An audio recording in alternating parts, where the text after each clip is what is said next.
L'un des lieux les plus mystérieux de France, un véritable temple luciférien. Bienvenue au Monument des droits de l'homme. Caché à l'ombre de la Tour Eiffel sur le Champ de Mars, ce monument commémore la Déclaration des droits de l'homme et les fêtes religieuses liées à la Révolution.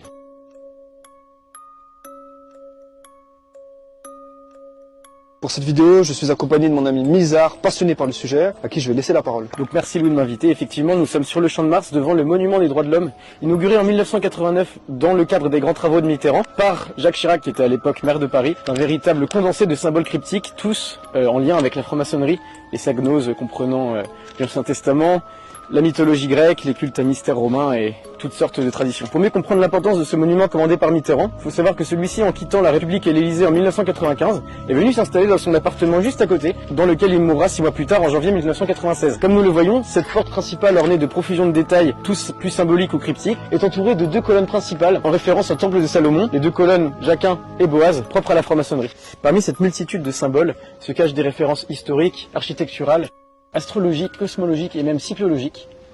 Mais enfin, et plus facile à reconnaître, des symboles francs-maçons comme le fil à plomb, le delta lumineux, l'œil de la connaissance, des personnages faisant un culte à ces forces de la nature et à la connaissance, qu'on appelle la gnose, et enfin, une caricature de l'église retrouvant la croix, la mitre, la cloche, écrasée par le delta lumineux de la connaissance. Sur ces autres faces, nous retrouvons 12 pierres de 12 couleurs différentes, représentant 12 pays européens et leurs capitales, mais également ces petites pyramides, des gnomons astrologiques indiquant les étoiles et le passage du soleil, et enfin cette représentation du péché originel, dans lequel le serpent n'est plus l'antique tentateur du christianisme, mais l'esprit libérateur de la gnose que vénèrent les francs-maçons. Enfin, devant la face principale, nous retrouverons 6 statues, le grand prêtre bénissant une foule imaginaire, avec des symboles astrologiques, les constellations, des textes en sanskrit, en hébreu. Il représente la future religion. La première obélisque, à 4 faces, représente Jacquin, le principe masculin qui s'oppose à Boaz, le principe féminin à 3 faces.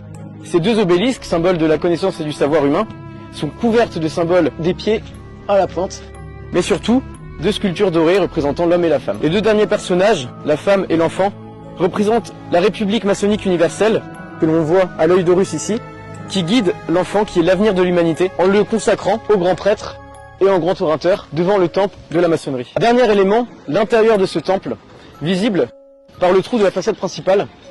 Cette ouverture dans le double triangle révèle des sculptures cachées sur l'envers de la porte, sculptures que nous retrouvons plus facilement sur le socle de la République et de l'humanité, allégorie d'un coup d'État de 1797. Elle représente Lucifer sous la forme d'un génie ailé, plaçant la République sur le trône, piétinant l'homme français et chassant le roi et l'Église sous la forme d'un homme couronné et de superstition avec une tête de léopard et un crucifix.